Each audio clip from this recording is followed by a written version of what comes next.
becoming a Republican congressman from the state of Oklahoma, joins us now. We welcome back to Freedom Watch one of our favorites, Congressman James Lankford. Congressman Lankford, it's a pleasure no matter what we're talking about. Welcome back to the show. Judge, great to be with you. How would you answer Senator Murray if she said directly to you, to your face, in a circumstance in which you could reply that Republicans have been waging a war on women's health since the day they first came to Washington?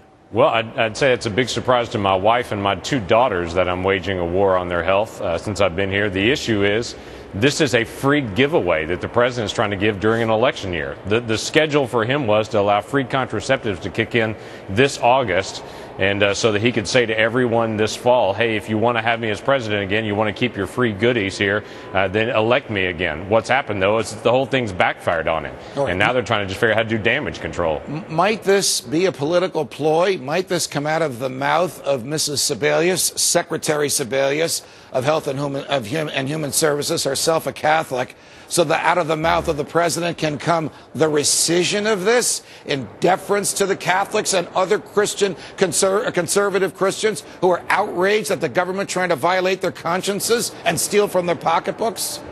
Yeah, we'll see. I think the damage has already been done because there's a tremendous loss of trust. There are some liberal Catholics that were with the president on it that now they really see what this health care law really is. The president's health care law they thought was just going to give free health care. They're now seeing this is the first of thousands of things that are going to come down on them as mandates to say you're going to do this. The frightening thing to me on it is this is a moment when in the United States of America we're hearing from the president to a faith, you will change your doctrine or I will fine you. Right. And you have 1 year to get that done. So they're saying everybody else gets it now, you get another year. I have not hesitated to criticize Speaker John Boehner when I disagreed with him. You know this because you and I have been through it a couple of times. But my hat is off to him.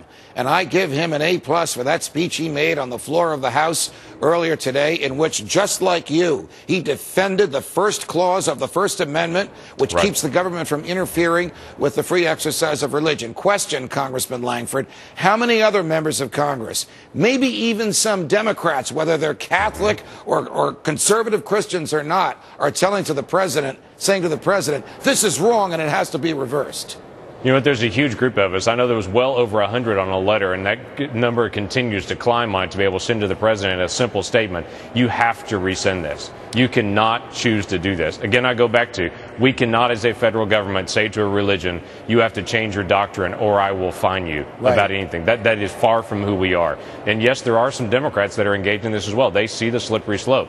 Quite frankly, this is what the president's health care law was all about. It gives the preference to the president and his Secretary of Health and Human Services to do whatever they want. They can do this now. Next year, they could come back and say, now you have to pay for abortions. Once he gets past his election, there's nothing to stop him in that. So we've got to stop it right now. Congressman Jim Lankford, we deeply appreciate your leadership on this issue. Always a pleasure. Thanks for joining us. Thank you. Keep on the work.